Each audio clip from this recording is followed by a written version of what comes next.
اور شاعر نے کہا کہ کیسے بتاؤں آپ کو کیا کیا حسین ہے، قطرہ ہے کائنات تو دریا حسین ہے، اور پھر بچپن ہی میں یہ شان، یہ عزت، یہ مرتبہ، زلف نبی میں کھیلنے والا حسین ہے، اس کے لبوں کے چھونے کو پانی ترس گیا، یہ کون کہہ رہا ہے کہ پیاسا حسین ہے؟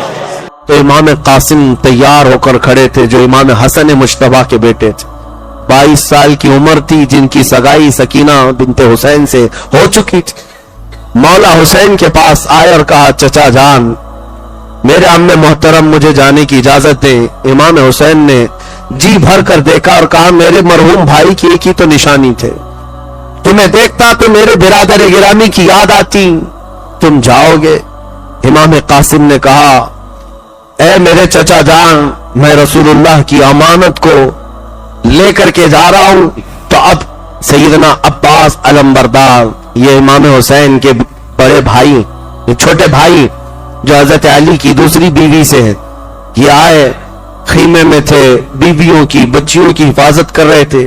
ننھی سکینہ آئی اور کہا چچا جان پیاس کی شدت سے حلق میں کانٹے پڑ گئے ہیں، 3 دن ہو گئے ہیں میرے عزیزو، ہم نے رمضان کو محسوس کیا ہے، آج بھی روزے سے ہوں گے، ابھی دن نہیں ڈھلا ہے، لیکن پیاس کی شدت ابھی سے ہمیں پریشان کرتی ہے۔ کبھی محسوس کرو ڈوب کر کے خاندان رسول کے وہ شہزادے کیسے 2 دن کے بعد تیسرے دن کی پیاس برداشت کر رہے ہوں، جبکہ سورج اپنی تمازت بکھیر رہا ہے چلچلاتی ہوئی دھوپ میں۔ وہ صبر کا پیکر، وہ صبر کا دامن کیسے تھامے ہوئے لوگ تھے، کمال کے لوگ ہیں، کمال کے۔ بی بی سکینہ نے تیسرے دن کہا اگر چند قطرے بھی مل جائیں تو ہم تازہ دم ہو جائیں گے۔ حضرت عباس کہے بیٹی تیری پیاس مجھ سے دیکھی نہیں جا رہی، میں جاتا ہوں۔ وہ ایک مشیزہ اٹھائے اور تلوار لیا، نیزہ لیا، اور کوفیوں کی صفوں کو ترہم برہم کرتے ہوئے چیرتے ہوئے دریائے فرات پر پہنچ گئے۔ حضرت عباس جیسی وہاں گئے، کوفیوں کو مقابلے کی ہمت نہ ہو سکی، کوئی آ نہ سکا، سب کو ادھیڑتے ہوئے چلے گئے۔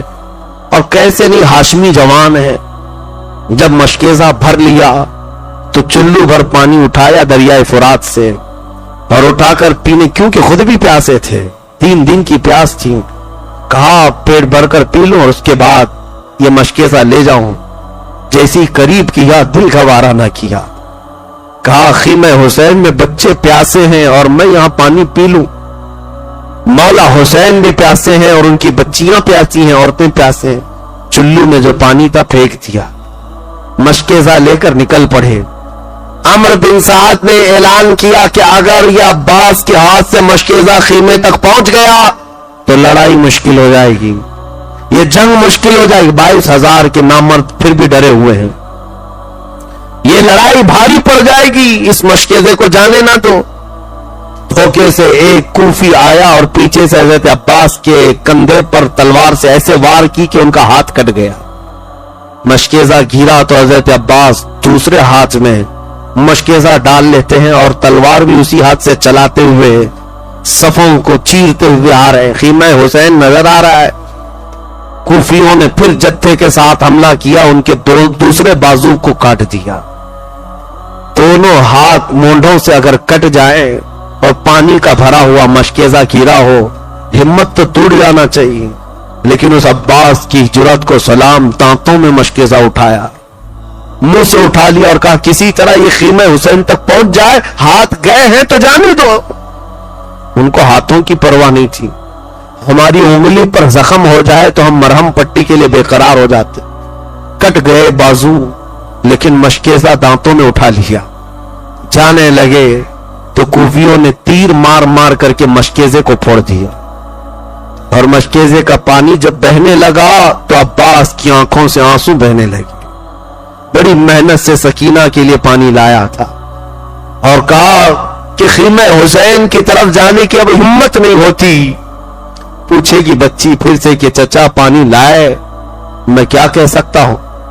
تو عباس علمبردار کہنے لگے مولا اس سے بہتر ہے کہ میں خالی ہاتھ تیرے نبی کے گھرانے کی طرف جاؤں، مجھے تو اپنی بارگاہ میں بلا لے۔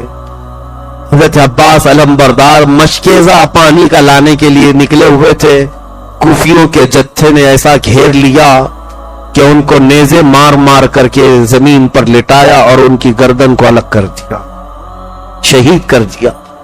حضرت عباس جیسے ہی شہید ہوئے، دور سے امام علی مقام دیکھ رہے تھے، دوڑتے ہوئے چلے آئے۔ کوفی ہٹ گئے تھے، شہید کرتے اور ہٹ جاتے، اپنے خیمے میں چلے جاتے یا اپنی فوج میں جا کر مل جاتے۔ کٹے ہوئے بازو، ایک بازو ادھر گرا ہوا ہے، ایک بازو ادھر گرا ہوا ہے۔ آج بھی ہم کربلا میں گئے ہیں، ہر سال جاتے دیکھتے ہیں، ان کے جو بازو ہیں، کٹے ہوئے ہاتھ اتنے فاصلے پر دفن ہے۔ الکف الیمنا الکف الیسرا لکھا ہوا ہے، سیدھا ہاتھ اور بایاں ہاتھ بہت دور دور دفن کیا گیا ہے، اور لاشا کٹا ہوا میدان میں ہے۔ 56 سال کی عمر ہے سیدنا امام حسین کی۔ آئے اور کہا مجھے کسی غم نے اتنا کمزور نہیں کیا جتنا میرے بھائی عباس کی شہادت نے کیا ہے۔ آئے اور اس لاش کو اٹھایا تو رب العالمین کی بارگاہ میں یوں کہا تھا، الآن انکسر ظہری، اے مولا میری ریڑھ کی ہڈی ٹوٹ گئی، میری ریڑھ کی ہڈی ٹوٹ گئی۔ اور اس لاشے کو لائے، اپنے سگے بھائیوں کا جسم اٹھاتے ہوئے، یہ 56 سالہ نواز رسول، تمہاری ہر ادا پر کروڑوں سلام ہے حسین، تمہارے ہر عزم حوصلے پر لاکھوں سلام۔ خیمہ پاک کی طرف آئے تو اس وقت دیکھا تو امام قاسم تیار ہو کر کھڑے تھے، جو امام حسن مجتبیٰ کے بیٹے تھے۔ 22 سال کی عمر تھی، جن کی سگائی سکینہ بنت حسین سے ہو چکی تھی۔ مولا حسین کے پاس آئے اور کہا، چچا جان میرے عم محترم مجھے جانے کی اجازت دیں۔ امام حسین نے جی بھر کر دیکھا اور کہا، میرے مرحوم بھائی کی ایک ہی تو نشانی تھے، تمہیں دیکھتا تو میرے برادر گرامی کی یاد آتی، تم جاؤ گے۔ امام قاسم نے کہا، اے میرے چچا جان، میں رسول اللہ کی امانت کو لے کر کے جا رہا ہوں، اور اس میدان میں میں تنہا آپ کو نہیں چھوڑ سکتا، مجھے جانے دیں۔ امام علی مقام نے بڑے آہ و بکا کے ساتھ ان کو رخصت کیا تھا۔ یہ امام قاسم کی انٹری جو کربلا میں ہے وہ لکھی ہوئی ہے تاریخ تبری میں، کہا ہے جیسے امام قاسم پہلی مرتبہ گھوڑا اچھالتے ہوئے کربلا کے میدان میں آئے تھے، اس وقت کوفیوں میں ہلچل ایسی مچی تھی۔ ایک کوفی شخص ہے، وہ کہتا ہے ہمیں دن کے وقت سورج کی تمازت کے باوجود قاسم کو دیکھ کر ایسا محسوس ہوا تھا کہ کربلا کے میدان میں 14ویں کا چاند طلوع ہوا ہے۔ چہرے پر وہ چمک تھی، رسول اللہ کی شباہت تھی، میرے آقا کا، خاندان اہل بیت کا۔ یہ جوان ہاشمی شیر جیسی آیا، پکارا حل من مبارزین، کوئی ہے مقابل والا؟ تو کوئی آنے کو تیار نہیں تھا۔ تو حضرت امام قاسم نے کہا، تم میں سے جو بڑا پہلوان ہے اس کو بھیجو۔ ازرق نام کا ایک پہلوان تھا کوفہ کا، بہت بڑا، ہاتھی کی طرح چلتا، ایک بہت بڑا، اس کو سانڈ کہا جاتا تھا۔ عمرو بن سعد نے کہا، ازرق تم جاؤ اس کے سامنے۔ وہ ٹھٹا مار کر ہنسنے لگا، کہا یہ بچے کے سامنے مجھے بھیج رہے ہو، میری پہلوانی تجھے پتا نہیں ہے، میری پہلوانی کا اندازہ نہیں ہے۔ عمرو بن سعد نے کہا، تیری پہلوانی بعد کی، وہ حیدر کرار کا پوتا ہے، فاتح خیبر کا پوتا ہے، تجھے پتا ہے، مقابل میں جا۔ کہا نہیں، میرے 4 بیٹے ہیں، ان میں سے کسی ایک کو بھیجوں گا، ابھی اس کا سر کاٹ کر لائے گا۔ ازرق کے 4 بڑے بیٹے تھے اور چاروں پہلوان تھے، بڑے بیٹے کو بھیجا، امام قاسم کے پاس آیا۔ امام قاسم 3 دن کے پیاسے، لیکن تلوار ایسی چلتی تھی، ایسی تلوار چلائی کہ اس کا بڑا بیٹا ایک ہی وار میں ڈھیر ہو گیا۔ دوسرا آیا، دوسرے کو مونڈھوں سے ایسا مارا کہ وہ وہاں تڑپتا رہ گیا۔ تیسرا آیا، اس کو امام قاسم نے کاٹ دیا گاجر کی طرح۔ چوتھا آیا، اس کو بھی مار دیا۔ ازرق اب بپھر گیا، میرے 4 بیٹے ایک کے بعد دیگر ایسے کاٹ دیا جیسے سبزی کو کاٹا جاتا ہے۔ خود آیا اور اتنا ہاتھی کی طرح چنگاڑتا ہوا، دہاڑتا ہوا، پکارتا ہوا، کہا کہ تو نے میرے گھر کو ختم کر دیا، میں تیری اینٹ سے اینٹ بجا دوں گا، تجھے ختم کر دوں گا۔ امام قاسم نے کہا، ازرق میں نے سنا ہے تو عرب کا بہت بڑا پہلوان ہے، شہ سوار ہے، لیکن تجھے تو گھوڑے کی زین باندھنی بھی نہیں آتی، یہ تو تیرے لیے عیب کی بات ہے، کسی فوجی کو یہ تانا دینا بہت بری بات تھی۔ امام قاسم نے اس ہیلے سے جیسے اس کو کہا، ازرق کو یہ بہت غصہ آیا اور وہ اپنی زین جو باندھی جاتی تھی گلے کے نیچے اس کو دیکھنے کے لیے جھکا تو امام قاسم نے ایک ہی وار میں اس کی گردن کاٹ دی۔ کوفیوں میں اتنا خوف مچ گیا کہ اتنے بڑے پہلوان اور اس کے بیٹوں کو ایک ساتھ اس نے جہنم بھیج دیا۔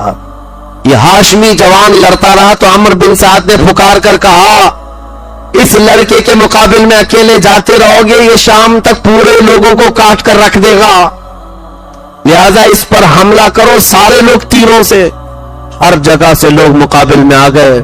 ایک امام قاسم پر اس نے 300 کتوں کو چھوڑا۔ 300 کتے کبھی ادھر سے نوچتے کبھی ادھر سے نوچتے، تنہا علی کا لال ہزاروں میں گر گیا، وہ فاطمہ کا لاڈلا ہزاروں میں گر گیا، اور اس کے بعد امام قاسم کو ان 300 کے جتھے نے گھوڑے سے پکڑ کر گرایا اور ان کی گردن پاک کو جسم سے الگ کر دیا۔ یہ امام حسن کے بڑے بیٹے سے شہادت ہوئی۔